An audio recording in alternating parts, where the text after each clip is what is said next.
Hello, everybody. Welcome to Take the Black Live, the show where we talk about all things Game of Thrones, Song by Some Fire, fantasy fiction, what have you. I am Dan Selke, the editor of winteriscoming.net, here with Cheryl Wassenaar, an editor at culturist.com. Hi, Dan. Hello. How are you, Cheryl? I'm here. How are you, Dan? I'm good. And hello to everybody out there. Hello, Sue. Hello, Julie. Hello, Pete. Hello, Kenny. Hello, Carolyn.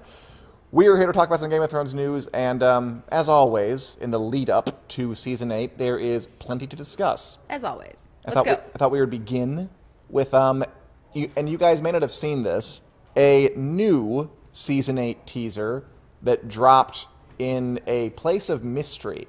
We're going to play you a brand new, well, like a week-old Season 8 teaser, not the one in the crypt, something new. So roll it, and we can talk a bit about it. And away we go. 17 years ago, you rode off with Robert Baratheon. You came back a year later with another woman's son. I heard a story about a baby born during the worst storm in living memory. She had no wealth, no lands, no army, only a name.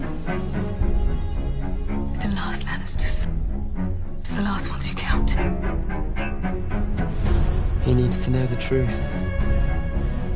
He's never been a bastard. Lannister, Targaryen, Stark, they're all just spokes on a wheel. I'm going to break the wheel. Mind blown. Seriously, you liked it? I actually, I don't want to say I liked it better than the crypt teaser, but I liked the aesthetic of it, even though Jaime Lannister looks like butt, to put it mildly. He looks like weirdly waxy. Yeah! It's a little strange. But yeah, it's very nice. And it was made by a production company called Mirari and Company, who do work for HBO Asia. So my best guess is that that is a teaser aired in the HBO market, because we didn't see it here. No. It's kind of odd, because like Game of Thrones is so hot right now, you'd figure they'd use everything. I actually really do love it. I think it's really, really pretty. And just like kind of, I almost do like it better than the Crypts thing. I mean, it's unique, right? Yeah. A beautiful tapestry. Everyone looks really good. I also like it because it highlights a lot of different characters and people. It's not just the Starks. You got Cersei in there, Jaime looking like butt. You got Rhaegar and Lyanna. You have Tyrion. You have lots of people instead of just the Starks and the Crypts. Mm-hmm. I also like that it kind of seems like what the For the Throne campaign should have been. Totally. In a lot of ways. I completely agree with you. I see what you're saying. Yes. As Carolyn says, I think it gives you more to think about than the Crypt one, says Carolyn. And I agree. It depends on what you're trying to think about. If you're trying to think about the overarching story of Game of Thrones, this is the one you want. If you're trying to think about what's coming or what kind of crazy symbolism, I think the Crypts one might serve you a little better, but 6 and 1, half a dozen the other. I think both are really, really good and kind of thought-provoking and getting everybody hyped. Not that Game of Thrones needs help, but it's still nice to actually have an ad campaign. It makes you think. I'm sorry.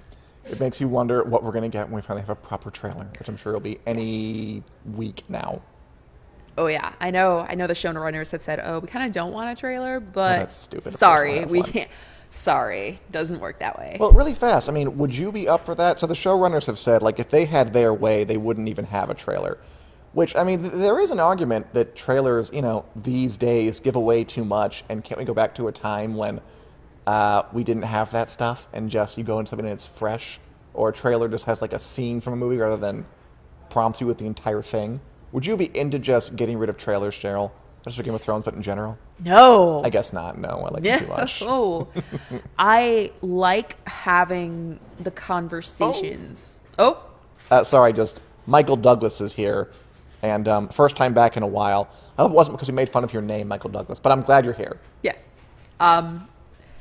I actually like how trailers tease all kinds of things, because there is actually a lot of misdirection still in a teaser. That's true. Or a trailer.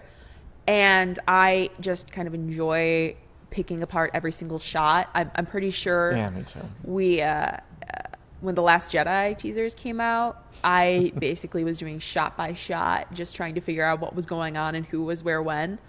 Oh, I'm completely with you. I just wonder if it's like a healthy thing I should be doing. Is anything really healthy these days?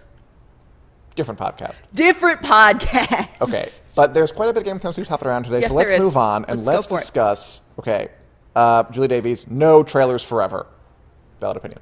Fair Julie. Okay, so Game of Thrones season 8 only has 6 episodes. Correct. We've been hearing a while about how they're going to be feature length from various cast members. We finally got some insight into that. Long story short, the episode runtimes were revealed. And for this discussion, I'd like to bring on a special guest. Last week we had on Julie Davies, our reader, our viewer, longtime viewer. This week we're going to welcome Adam Rady, who is the host of a popular, charming, magnificent Dungeons & Dragons themed live cast, Dragons and Things. Adam, can you hear me? I can hear you. Great. Can you hear me? Yes, we can hear each other. Okay, so I wanted to have, you on here to discuss some Game of Thrones stuff and we talk about your show, which we're going to be partnering with you on at Wick for the future.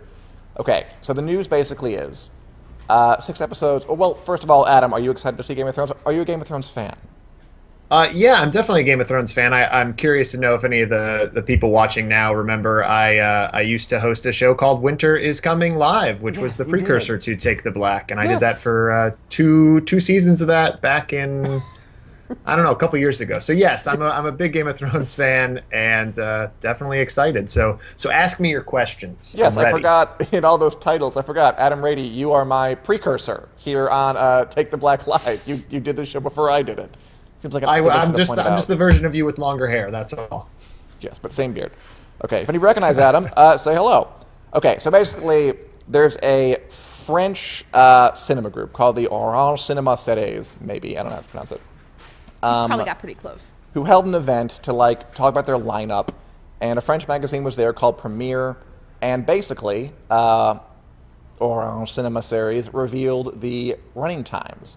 So 6 episodes. The first 2 are going to be an hour, 60 minutes, and the final 4 will be 80 minutes apiece, which is about as long as the longest episode we've gotten, which was the season 7 finale, Dragon and the Wolf. Which basically means 4 out of the 6 episodes of Game of Thrones season 8 are going to be good-sized. Like, that is feature length. There are good movies that are that long. Toy Story, The Lion King, Modern Times, Charlie Chaplin. There's a whole list of shorter movies that are, hey, that's a good movie. It's a I'm classic. not denying, just, the third one kind of came out of left field there. Adam, Cheryl, are you disappointed that we're not going to get 2-hour-long episodes as some very hopeful people on the internet were pining for? My body would not be ready. But Adam, go ahead. yeah, go for it. Yeah, no, I was just gonna say. I mean, I think any Game of Thrones fans probably. I mean, we all probably don't want it to end, but in some sick way, we're all also ready for it to end. But we sure. all, we all want to go out with that big bang. So I'm sure everybody already sets aside their Sunday nights for that experience. So I'm sure we'd all be fine with it being that length. So yeah, a little disappointed, but at the same time, it's good to know that there'll be tight episodes and that things won't drag on. Yeah, I agree with you. And actually, I don't agree with you that just, I mean, come on, 2-hour-long episodes, hour and a half. What are you people crazy? It's not a TV episode anymore. It's a movie. I'm actually pretty. I actually almost wish they were shorter and that they were just more of them. Dan Selke with the hot take. I mean, I know that Game of Thrones has always, from the beginning, kind of bled that line between TV and movies. Mm-hmm. But there's a point where it shouldn't. I think it should end as it began, a TV show. And there's something about a 2-hour episode that's just make a movie, dude. What are you doing? why even bother being on TV anymore? So actually, I think this is about how far they can push it without me throwing up my hands and going, what are we even doing? I mean, I don't think you need any prompting to throw up your hands and say, what are we even doing, Dan? We've been working together long enough that I feel pretty confident in that assessment. But I also agree with you and you, Adam, that there's this need to have these very tight episodes. I don't want to have a 20-minute epilogue at the end of Return of the King. No, I do. Don't get me wrong. Aragorn looked dope when he's like, my friends, you bow to no one. But everything other than that was kind of bloated and a little unnecessary. So I like the idea of having this kind of tighter season, to keep borrowing Adam's terminology here. Okay. Well, I think it's also interesting because are any of us saying that we wouldn't watch a 2-hour episode? Like, I mean, Dan, are you really saying I might like, not, oh, well, in I just protest. turn it off? Well, I wouldn't turn it off. I mean, it's my job at this point. But I'd be a little offended that they're getting big for their britches. By the way, I have to quote Sarah B. Cheney here, who says, "Things won't drag on." Get it? Very, very nice. Yeah, Sarah's one of our fans. They love puns on dragons and things. Puns are Love the 'em. best. Bring more puns. Yeah. I'm very happy with puns. Adam, would you say you're a pungent master? Oh, it's starting to get real punny in That here. was on top of your head. Oh no, it's a trope on TV tropes. That was a punny joke. Thank you. All right. So that's that. And I see if anybody else has opinions on this. Angela would watch 2-hour episode. And Matt says, "What, no couch? I don't get it." All right. That's another one of my my folks coming in here and complaining. We play on a couch, and so they want to see you guys relax and kick back and just sort of sit back on your couch, ready for Game of Thrones. It's not what we do here, Matt. I am very tense all the time. It's just kind of my brand. I sit next to him. It's true. All right. Before we go into the next bit, so season 8 coming. Everybody's out. Like, we're at the point now where the cast members are out there hyping it, and I don't want to belabor this too much because every week someone says something like, "Oh, it's going to be amazing." But I want to read through some quotes that are coming out really quick and get your guys' reactions on a hype scale of hype 1 to hype 10. Okay, really fast. Lightning round. Liam Cunningham, who plays Davos, goes on the Late Late Show and says that season 8 will make epic seem small. Go, Cheryl. I will give it a hype 3 because I disagree with how he uses words. Okay, go, Adam. 5. I'm in the middle. All They right. got to say things to get me excited. Yeah. I'll go with 6. All right. Next, the guy who plays the Mountain, half Thor Julius Bjornsson, revealed that he needed a stunt double for season 8, even though he's always done his own stunts before, and he is a mountain of a man who stands at like 7 foot tall and weighs 300 pounds, professional strongman. But apparently, season 8 is just so intense, he needs a stunt double for something. Hype level, Cheryl. Hype 10, Clegane Bowl! Okay. Adam, follow up. Yeah, I'm just gonna ditto that one. Yeah, Clegane Bowl, get hype. Yeah. Okay, and I will have a 7, because I'm reasonable. All right, and He finally, says after giving the first one an 8. I give it a 6. 6. This will Okay. be recorded. We can check. Okay. Gabby. And Numbers are finally, hard. my personal favorite, Amelia Clark tells News Cable that season 8 is a real whopper, especially for Daenerys. I'm going to give that a 10 because I love that descriptor. Cheryl. I will give it a solid 8. Okay, and Adam. I'm just giving it a 4. I mean, it's a whopper. I don't know. whopper. Like, It's a I real feel like whopper. Davos is going around saying it'll make epic seem small, and she's like, well, it's a whopper. It's a real All right. whopper. I think that's important to say. Oh, a real. Well, now that you've included that word, that changes it to a 4.5. Okay. Very fair. Okay, so that's season 8. Lots happening. Good stuff. I mean, we're going to be looking forward to that for a while yet. It's going to happen. It's going to be pretty amazing. But looking beyond that, we know that HBO is laying the groundwork for the post-Game of Thrones world, making a Game of Thrones prequel set during the Long Night, thousands of years before the main show started. Adam, just for someone who hasn't done this in a while, have you been paying attention to that? Their prequel stuff? Are you interested in that? Yeah. I mean, I'm definitely interested. I certainly was very curious to know where they were going to go with the prequel. I think that, Right. a lot of people were speculating that, it'll be when the Targaryens come over, or it'll be, Robert's Rebellion or things like that. Those things all got thrown out at some point or another. And I definitely feel like there's something that's going to be lacking if it's true that there's going to be no Targaryens and it's before they ever came over because dragons. But at the same time, it's also a very sort of untapped potential there that I'd be interested to see how the families are doing. And it does, when you remove sort of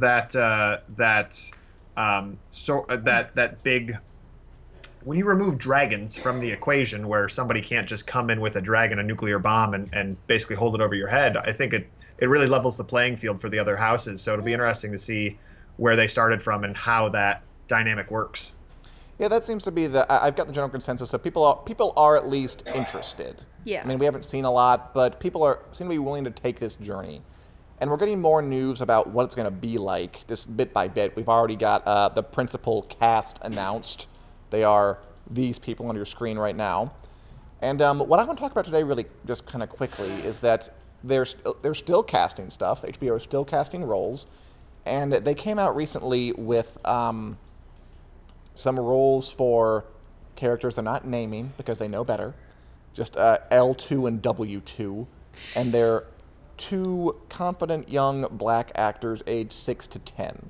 And there's speculation online that might mean they're brothers, like younger brothers. And it just got me thinking about the generational aspect of Game of Thrones. The way that, like, a big part of the story to me is watching people like Bran and Arya and Sansa, and even Dany and Jon, like, kind of grow from kids, at least in the case of those first 3, into adults. And I guess my questions for you guys are they going for something similar, and should they? Does any Game of Thrones prequel to have the needed depth and breadth of scope need to tell like a kid to adult sort of story? Like, should it have a generational expanse? I think it almost has to, because the families are so important. Kind of, this is something we were almost talking about a little bit in Wick Club for this week's episode. We were talking about women in Westeros and how they kind of teach their daughters and granddaughters. And I think that aspect, that sense that something's going to continue, especially when we're talking about a prequel series, is necessary. I don't know, Adam, what are you thinking? Yeah, I mean, I actually agree with that statement that it is, it is about the families. It is about that generational thing. I think about it more from a production standpoint, and we've seen these actors, these real life people, change so dramatically from season to season because it takes a long time to film them. So I'm actually more curious to see it, because our suspension of disbelief can sometimes get interrupted by a new casting of Tommen time and time again, or if Tommen suddenly looks 25 when he was supposed to be 8 or 10. And so I'm just curious to know if they'll be filming them in a different way, if they've learned any lessons, or if they'll just be like, yeah, people dealt with it before, they'll deal with it again. I mean, in the case of Tommen, like, it was one recasting. I don't think too many folk noticed it. I mean, in some ways, Game of Thrones, like the success, it is the casting. It's kind of like a miracle of casting. They found a lot of these younger actors who could mature and not like go off the deep end or change in a way that made you forget who they're playing. Like, it's kind of remarkable they found people to play Arya and Sansa and Bran, and that they grew from kids to adults before our eyes, and it all worked. Like, that's gonna be pretty rare. I mean, because they've done it once, it almost makes me think they could That's true. easily do it again. Yeah, they have a good handle on what to look for when casting younger actors. They know what they're about. Yeah. So. By the way, there's a comment here from, this is a bit of a pun name, Paschal McCracken. I'm an extra on the show and no spoilers, but on since season 6. Mr. McCracken, if you would like to share anything, feel free. The comment lines are open. Okay, and before we get to our next segment, A Song of Dan and Josh, Adam, you run Dragons and Things, your live, I think, Dungeons and Dragons live cast, and you're going to be partnering with us here on Wick going forward. We're going to feature your show on Wick, because, we have fans who like Game of Thrones, Song of Ice and Fire, fantasy, Lord of the Rings, genre, all that jazz. Why don't you talk for a second about what your show's about? Sure. Yeah, it's I have to clarify you just a little bit. We don't play Dungeons and Dragons, though we play a game very, very similar. Cool. We play Pathfinder. And it's, you saying Dungeons and Dragons makes sense, trust me. But we thought it would be a good fit. We've been chatting with the folks over there at Winter is Coming to kind of discuss the fact that you guys are doing a lot of things on the website involving, like you said, things beyond the wall and other interesting things that people may have just a little bit of interest in, may have a lot of interest. There may be lines there that kind of get blurred between one nerddom to another nerddom or fandom, and The show that we do is live every Friday night at 6 p.m. Pacific. It's on Twitch. You can find it at twitch.tv/datdragonshow, which is DAT Dragon Show. And we're just a bunch of people that hang out. We interact with the fans. It's great to see you on Take the Black being able to interact with the fans live, because as I mentioned when I was doing the show Winter is Coming Live, the precursor to this one, I wasn't our technology was not that advanced. We couldn't see the chat. And so it's really been a great thing to build a community of fans and people that like hanging out with each other every Friday. So if you're just mildly interested in seeing what this show is, we encourage you to join us. If you're mildly interested in just hanging out with people and having something to do on a Friday night and talk nerdy things and be able to have some fun, we definitely enjoy ourselves, and we're definitely down to be able to introduce people to a new game that they may have never played, that they may be interested in, a new world, because it is a story. It's a story-driven show. What we do is it's collective storytelling. So we have a game master tells the story, and we basically say what we want to do in the world, and then the roll of the dice dictates whether we succeed or fail. And we just encourage people to check it out, because I think that there's a lot of crossover, and if nothing else, I think you'll have a good time whether you stick around for a minute or you stick around for an hour or two. Or 4. All right. Or 4. Well, before we have Josh Hill on, let's roll a little informational video. Fancy. And we'll be back in a minute. Thanks for coming by, Adam. Hey, thank you. Bye, Adam. Bye, everyone. Bye-bye. Hey, I am Evil GM Jim Jam. This is the Dragons and Things Patreon video. I'm so excited to tell you all about what Dragons and Things is, but first, why don't you meet the cast? I remember last week we were in a goblin cave. I would like to roll a perception check to see if I see any tracks or hear any goblins further down. Now, Ben, we do the Pathfinder live stream on Friday nights. Tonight we're just doing the Patreon video where we talk about the perks and the ways that people can contribute and the things that we do and all that kind of stuff. Jim! I have an idea! Well, we're past the ideas phase. Ashley? I really like your tone, Jim Jam. So my idea is that when people join us live on Twitch, then they can comment in a chat. And then we can comment back and respond and interact, and it'll be amazing. It'll be like a community of friends. Those are good ideas that are in the show that we have been doing for quite a while now. And we can give away prizes from our sponsors like Paizo and Sirenscape at the end of the show. Yeah, that's our show. We do that. Eric. What are we supposed to say in this video if we're not doing a show today? Well, it's all in the script that I sent you 2 weeks ago. Oh, yeah, I got that. I got a script. I got it right here. Yes, and are you reading it for the first time right now while we're filming, and you're the director, and that...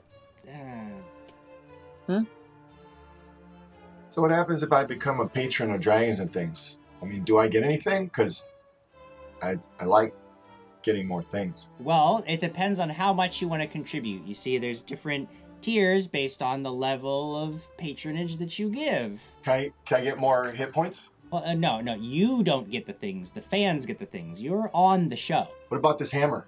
Again, they're getting the things, and it's gonna be like t-shirts, and like I run games for the fans, and they get their names burned to the table, and like all the things that we talked about in the meetings that we had that you were at. Guys, this is ridiculous. Did you really not look at your script? I've been prepping all week. Thank you, Diana. At least somebody bothered to look at it. You know, can I practice it real quick? Sure, I can't stop you.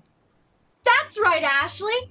Every patron's contribution goes to growing our show. If we reach our Patreon's milestone, we can create more content, get better audio and sound equipment, and even get those dice cams on our stream. We could even attend conventions across the country and meet our fans. Oh, hey, Jim, I think we need to mention that our Patreon campaign will have goals that will help us expand what we can do on the show, like adding more features and content.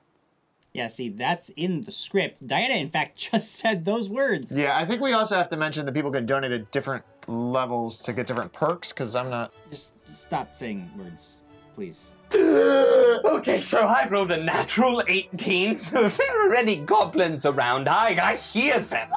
All of them. Friends, this is the kind of stuff that I'm going to be dealing with every Friday night on Dragons and Things.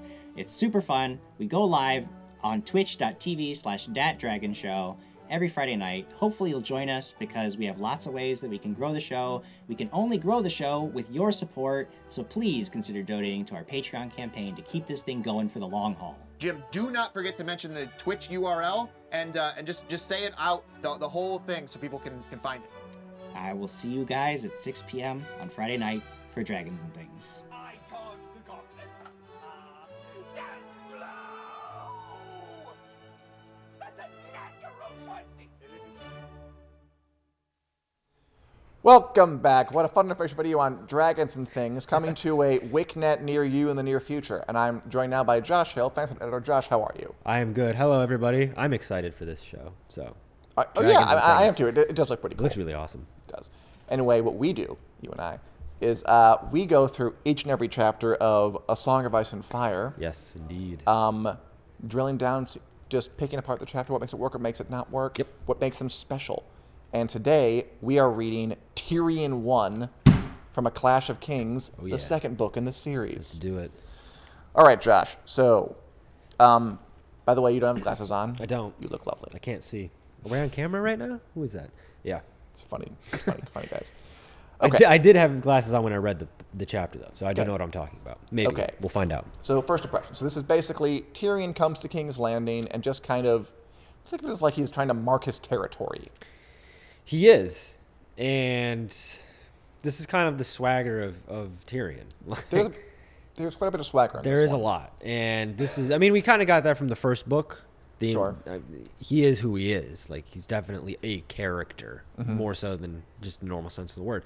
But this is kind of the first time that it felt like he is the Tyrion that we know in the show, where there's bravado and he's confident, he knows what he's doing.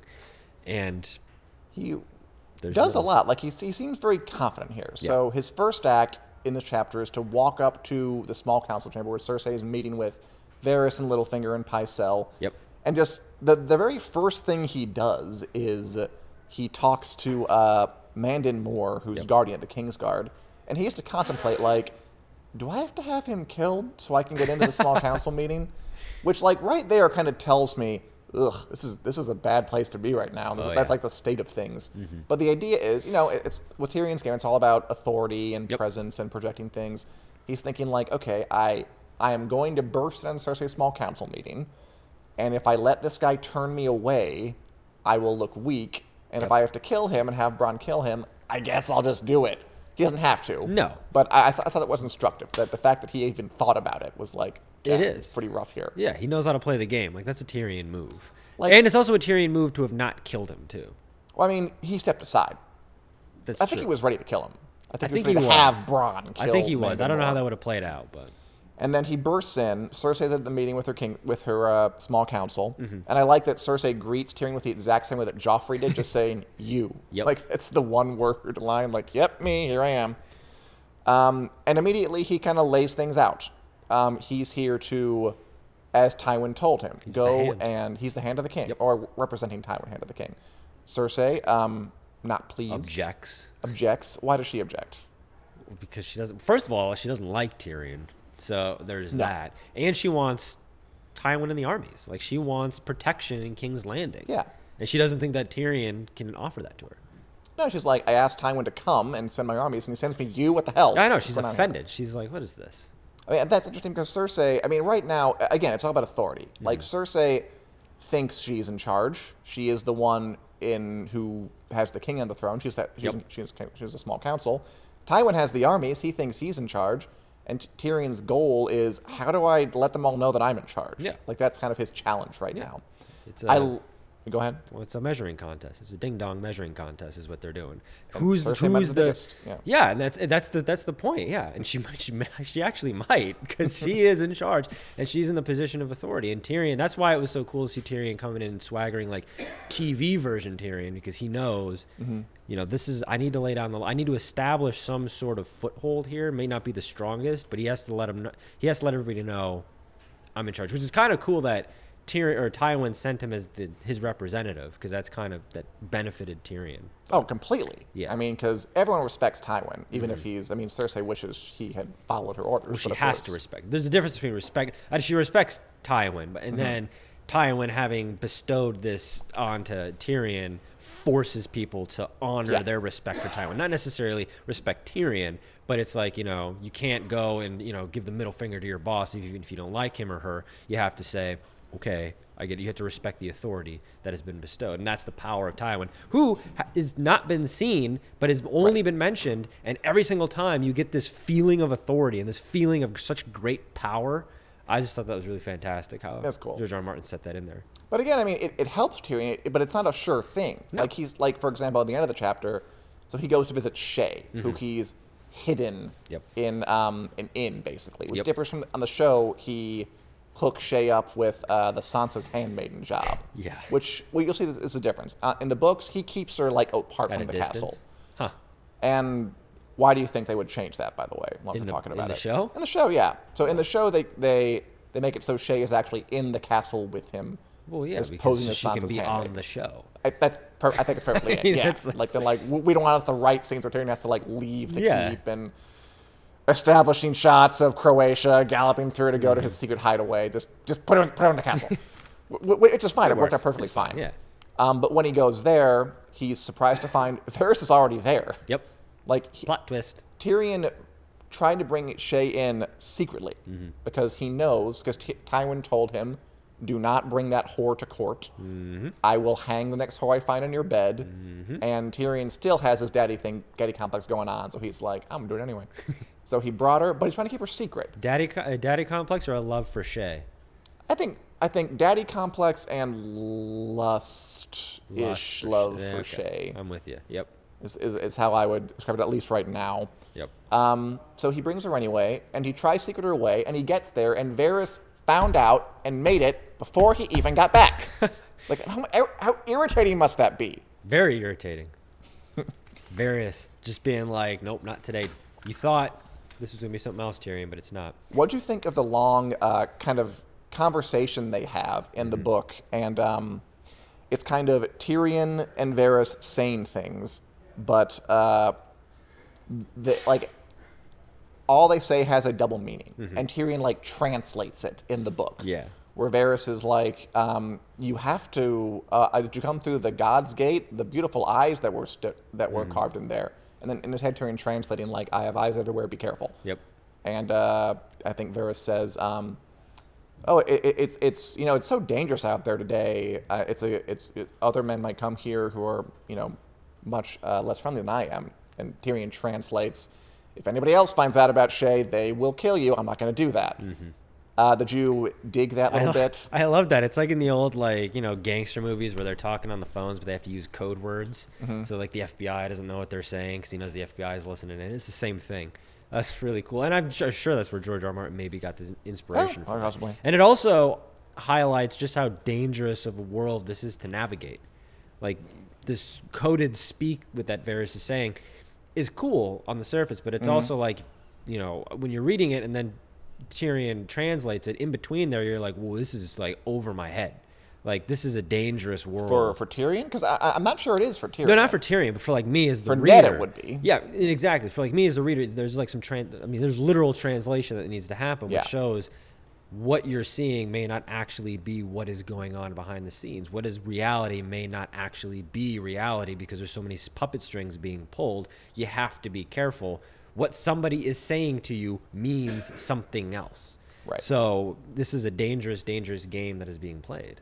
Yeah, and Tyrion, he comes back. Like, he makes veiled threats against Varys. I think there's even a line there like, see, I speak your language, asswipe. He didn't say that, but just like, I know how to communicate the same way you do. Whereas Ned Stark, the last hand of the king, like, so would not get any of those double meanings. No. He would not translate them. They would fly over his head, which is why he died. Okay, let's talk briefly about while Varys is there, he tells Tyrion a riddle.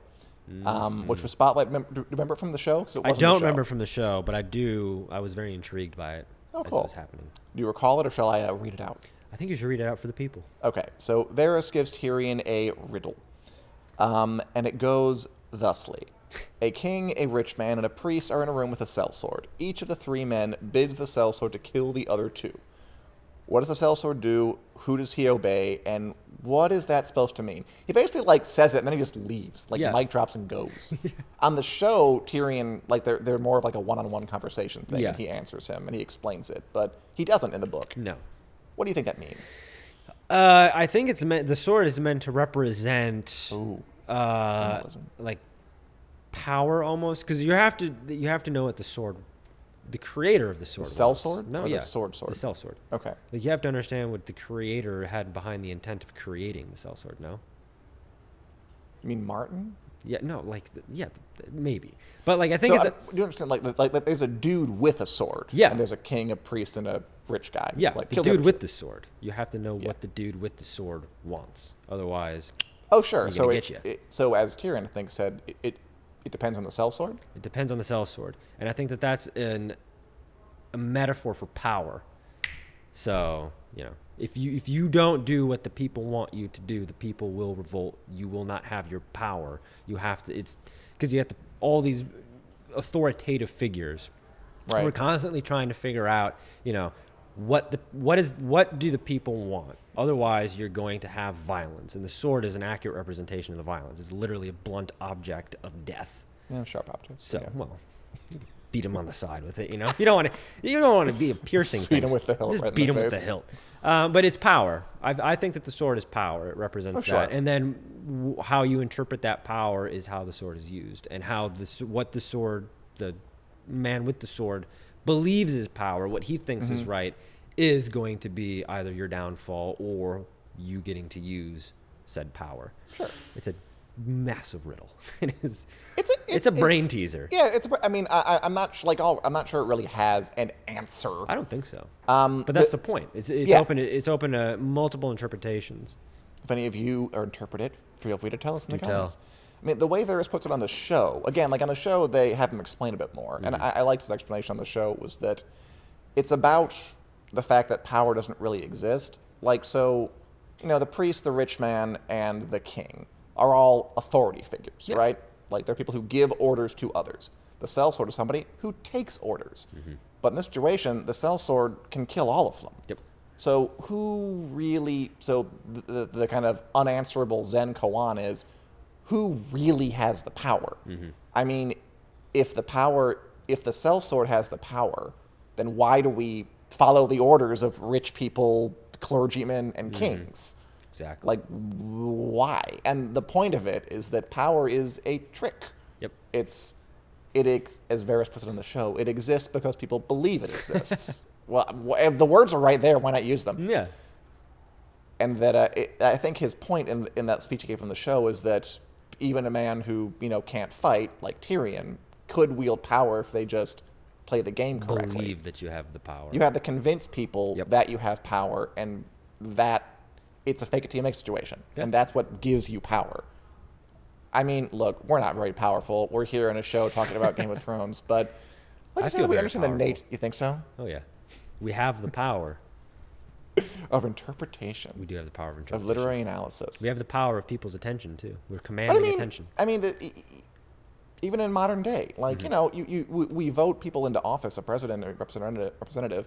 I mean, the act of voting doesn't magically give them power. No. We all believe in this system where you vote for somebody and they win, and then they get to make decisions. But that's not like a preordained thing. That's just because that's the way it's written, it's the way it works, the way we believe it. So I think the point is that power is an illusion. Usually I'm the one that waxes poetic about this type of stuff. It's nice to be on the other end. I mean, do I sound crazy? No, I agree with it 100%. Okay. Does anybody else here think I sound crazy? We'll see. All right, what else in this chapter I liked? Tyrion, and really quick vocabulary from this week I enjoyed. Varys is described as unctuous, which is excessively or ingratiatingly flattering, oily. Is a good word too. It is a good word. I like that. Unctuous. Unctuous. So like really suck-uppy, which I enjoy. So Joffrey gets, not Joffrey, Tyrion gets to King's Landing immediately, so does start kind of undermining Joffrey a bit. Like he gets out of the Red Keep after the small council meeting and he sees Joffrey's kept up all the heads on spikes on the walls. Yep. And the guardsman tells him, oh, he told us to keep him up there until the war is won. Tyrion's like, that's dumb idea. They're going to get disgusting. They're going to rot. And we need to, like, start to pacify people. So we just take them down. And that's a power struggle. It's going to be. Because, again, it goes back to power. Who's in charge here? Like, Cersei wields some power. Tyrion wields some power. Joffrey wields some power. And again, he's king. He's the least qualified to do anything with power, but he has the title. Does that actually give him power? What is power? What does power mean? What is it? What does it all mean? What is it? That's what we're trying to answer here. But that's where it's leading. That Tyrion is testing the boundaries of what he can do as an entity. And yeah, so basically this book is a how-to guide on how to win friends and influence people in medieval times or elsewise. I also wanted to mention, I liked the way Martin described Cersei. And she's a very angry character. And all of her dialogue here was, she always Cersei, blah, blah, blah, she snapped. Or like she snatches a letter out of Varys' hands. I just like the word choices he used to kind of get to her anger, which is, with Cersei, I feel like anger is always like right there, like right underneath. Gonna boil up at any moment. So I like that. I like all the backhanded compliments on here. Or like little puns, like Tyrion wants her to burst in a small council meeting, and Men and Moore's like, no disturbances, and he's like, I'll only be a small disturbance. Funny guy, very funny. Although, so what do you think of this? They did cut some of the grosser stuff for TV. For example, when Cersei and Tyrion are fighting, and they're talking about Jaime, he says, it doesn't seem quite right that you should open your legs for one brother and not the other. It's got a point. He does? Yeah, I mean, the incest? Yeah. Not about him, but he's got a nice... He's saying, nice why don't you let me have sex with you too? Yeah, I know, but that's a nice jab. That's a solid burn. They should put that in the show. I'm not endorsing further incest here. I'm saying that's... I'm glad you're not. That's that awesome jab. I don't know. I don't think there's any way you can read that without Tyrion coming off as pretty gross. No, you can read it as what if she says, savage. okay, do it? That would be a great comeback, because he wouldn't do it. Are you sure? Do you want to go down this rabbit hole? No, but I could definitely see that back and forth happening, because that's the sort of like power struggle, game of chicken that we were having in this whole chapter. I don't want to see that game of chicken. Okay. Well, okay. I didn't expect the reaction from you. So, but I'm glad you don't support incest. No, we are 100% against incest on this show. Goodie. And 100%. 100%. Tyrion does get some. That's going to be in our tagline for a while. Oh yeah. You can make the tagline for that song, Dan and Josh. 100% against incest. Probably will. Oh yeah. Or sell T-shirts. We should start a fund for that. Can we start a GoFundMe for that? We absolutely can, and just get it on T-shirts and stuff. Oh yeah. And for stickers. There it is. Tyrion does get the way Tyrion kind of gets Cersei to at least tolerate his presence is by saying that I'll help get Jaime back. Which that's kind of how a big one. That's his in. Yep. Like I don't think he has any intention of doing what she wants, but he at least wants to keep her in a corner and just become the most powerful one. And finally, they do a little foreshadowing when the guardsman tells him that Cersei has been preparing large casts of wildfire.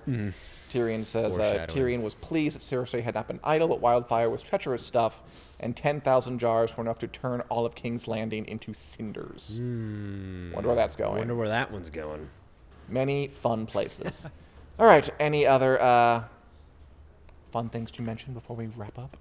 No, I do like, though, that we were, the whole Sansa came up as like a bartering thing. Yeah. It's like, Oh, yeah, of course. And the idea being like, and Arya came up too. And the idea, again, when you go into these characters' heads, you kind of forget that they only know one perspective. And the idea that Arya is lost, maybe she's dead. Like, we know she's not. Yeah. That was kind of a nice reminder to be like, these characters, as smart as they seem when they're interacting, doing all this stuff, actually don't know the full story the way that we do. That is cool. Do we have Arya next? We might. I think it might be Bran.